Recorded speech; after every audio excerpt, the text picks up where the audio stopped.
My intention of this video is to expose those that are in positions of power that others donate their time and money to.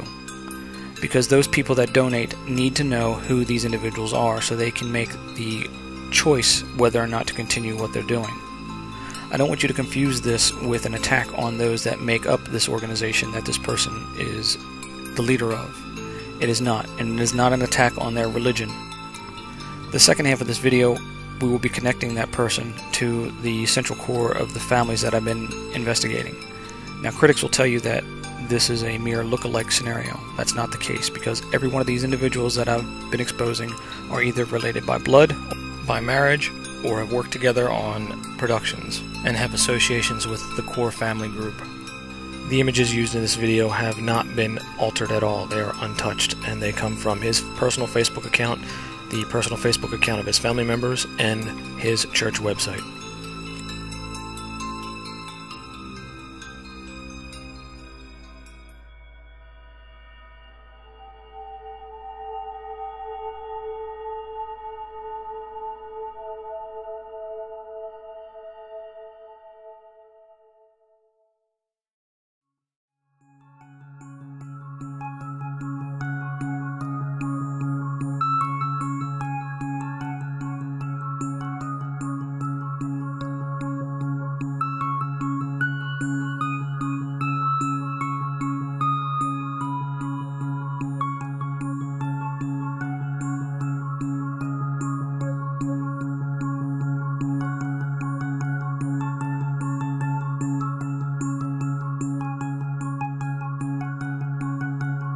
Well, it's strictly back to what the scripture says. This is Joel Osteen. This is who Joel really is. Now, the critics will tell you that this is a look-alike. Alright, I'll give you that maybe a coincidence. But let's look even further. This is Joel's wife. It's the people that we're after. We're not looking at their sin. This is Joel's real wife. Still want to try a coincidence? Well, take a look at the rest. Here's Joel's mother. Here's Joel's real mother. Wow. Here's Joel's children. Here's Joel's real children. Here's one of Joel's sisters. And here's his real sister. Here's Joel with his wife and his sister-in-law, Liz Harmon, better known as Jill Rappaport from the Today Show. If you're not familiar with Liz, you need to watch my other videos, as she's a major player in all this. Her maiden name is Kaplan, and that's of Benjamin Kaplan, the Nuremberg trial lawyer from World War II. We only have a few shots of Joel at the party because he had to leave since this party was in Dallas and it took place over the weekend and he had to preach, so he had to go back to Houston. But the problem that we have is with his family and his family members, and we'll discuss them in the next section of this video. Now, using a pseudonym is not against the law, and that's not the problem. The problem that I have is what he needs to tell his members of his church, and that is the fact that Joel is actually Jewish.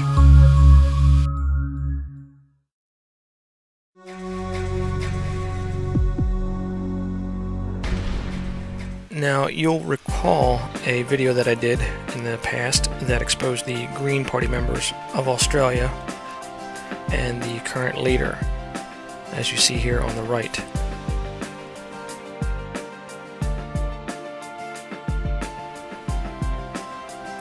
We exposed her as Christina Applegate.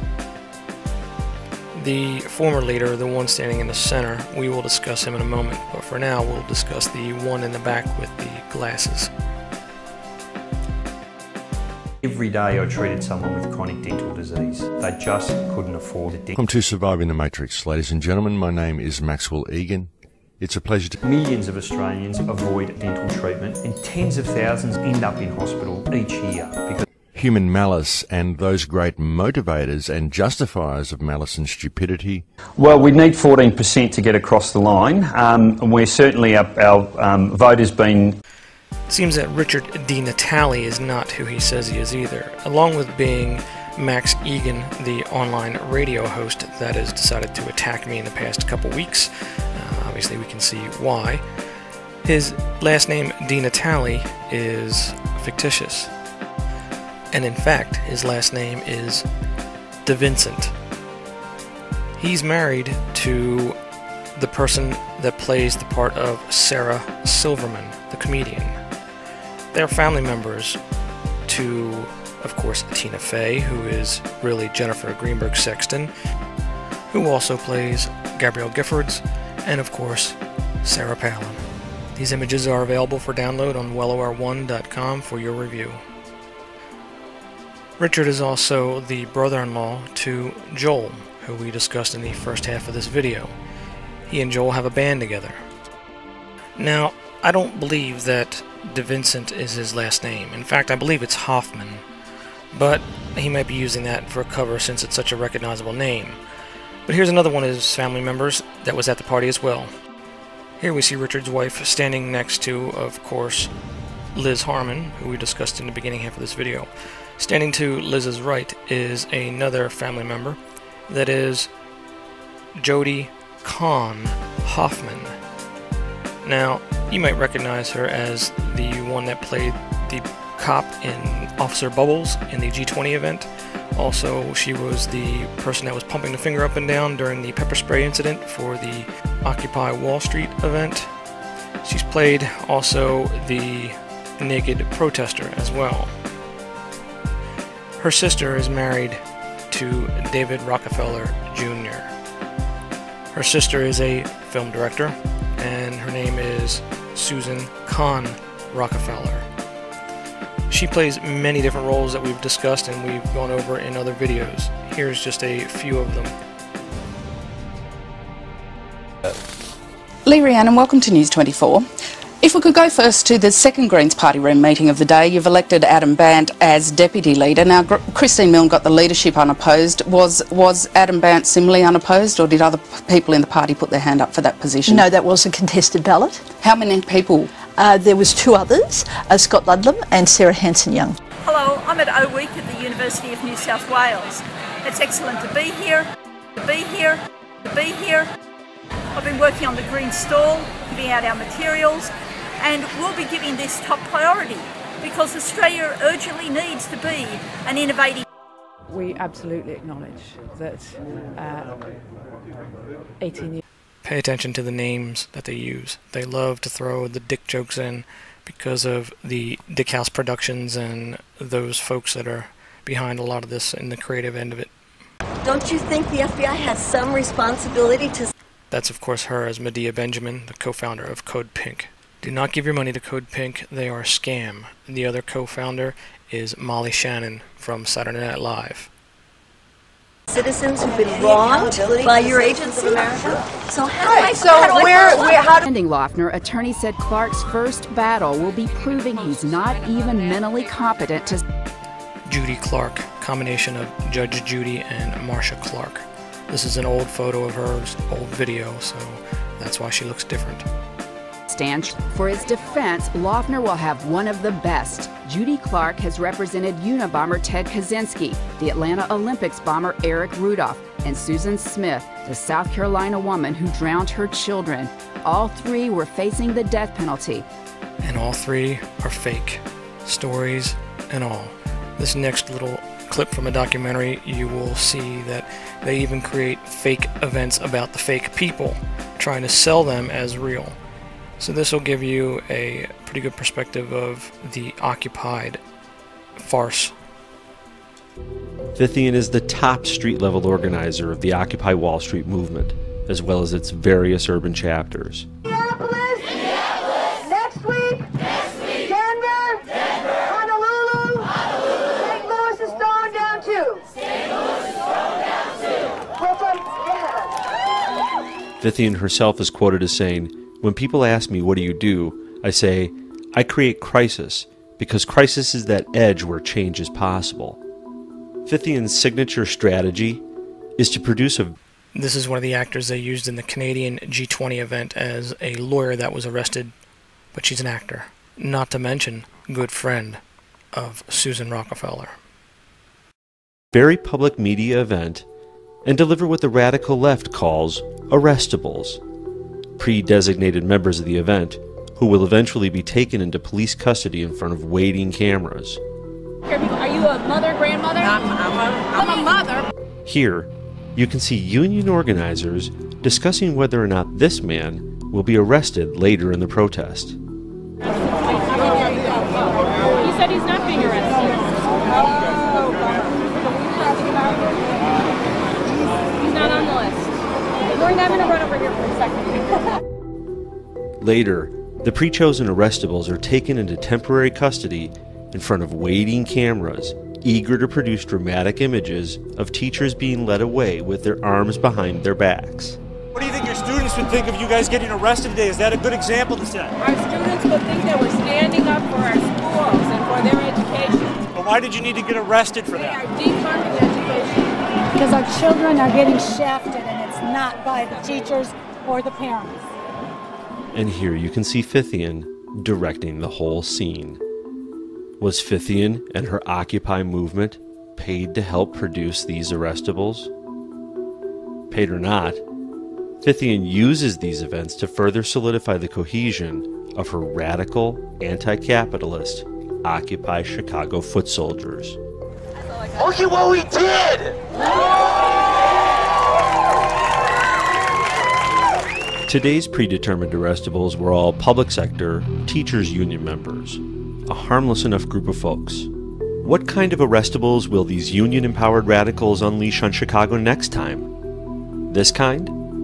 More importantly, while Chicago's teachers are busy learning how to get arrested, what are Chicago's children learning?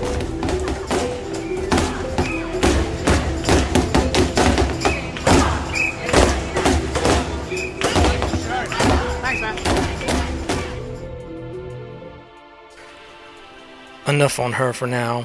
We could go on for days with the amount of content that these people are producing. So let's go back to our original clip here of the leaders of the Green Party in Australia, and we'll expose the former leader that stepped down. The Senate is more than a backstop for the Australian public. It's a house of scrutiny and the house of better. Now, Australia, I know you can see that this is makeup. You have to be able to see that this is fake prosthetics and old age stippling used with latex. There's no way around it. I mean, he looks like he's completely fake, which he is, because he's a very well-known actor, and you'll be surprised at who he is.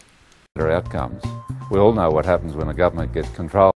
It wasn't an easy decision. I just thought it was time. I just thought it was, really? 7 years, and I wanted to honor my contract. And it works. It works, and a lot of my best friends work on the show, and it's been a big part of my life, so it wasn't an easy decision.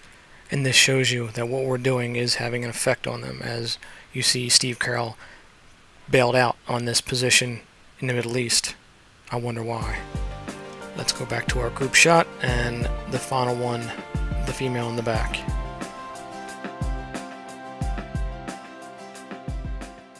What underpins that passion? Well, look, I've got a little 2-year-old. She's almost 3 now. And I guess I need to be able to look her in the eye and tell her that I did everything I could to protect our land and our environment. And see, it's not just our food producing land here in the Darling Downs, which we've got so much.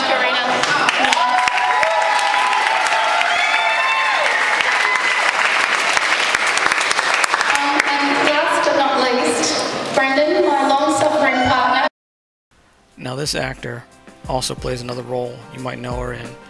She plays the wife of Kurt Haskell, the underwear bomber eyewitness. Well, they're both fakes, and they're both COINTELPRO because they're both part of this family. You see, Kurt got mad at me for calling him COINTELPRO, which he is, and he filed a complaint. I haven't heard any response back from my response back to him, so I'm still waiting on that, but you can download that from my website. But his fake wife, Lori, who was also at the party with Joel and all the rest of the individuals that we've been exposing, is actually married to a Cohen, and that's Richard Cohen right there. Lori, which isn't her real name. Her real name is Camilla Rowan. She's the stepdaughter of David Rockefeller Jr. Here are a few of the latest findings that we've discovered this month. All the graphics are available for download from Wellaware One or from dallasgoldbug.com/wall. That's WALL.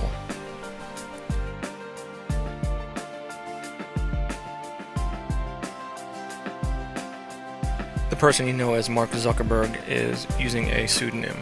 His real name is Jacob Michael Greenberg.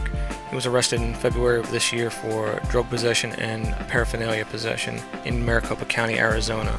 His pseudonym name comes from the combination of his grandfather and grandmother's name, that is Maurice Hank Greenberg and Phyllis Zuckerman.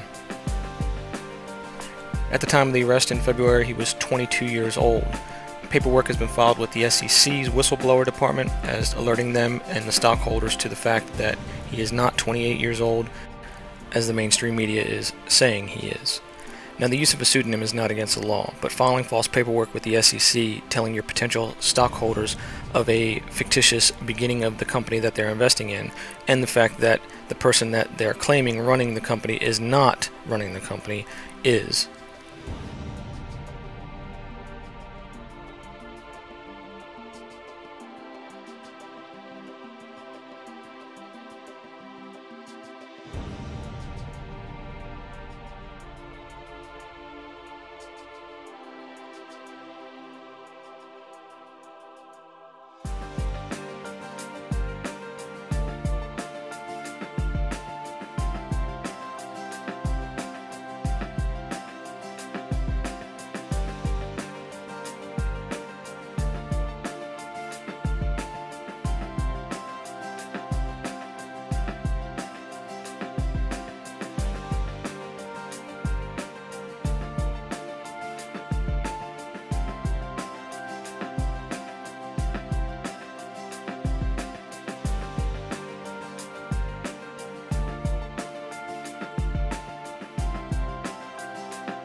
If you find this information that we present in our documentaries useful or helpful in any way, please consider supporting WellAwareOne.com. You can do so by the link on the front page of the website.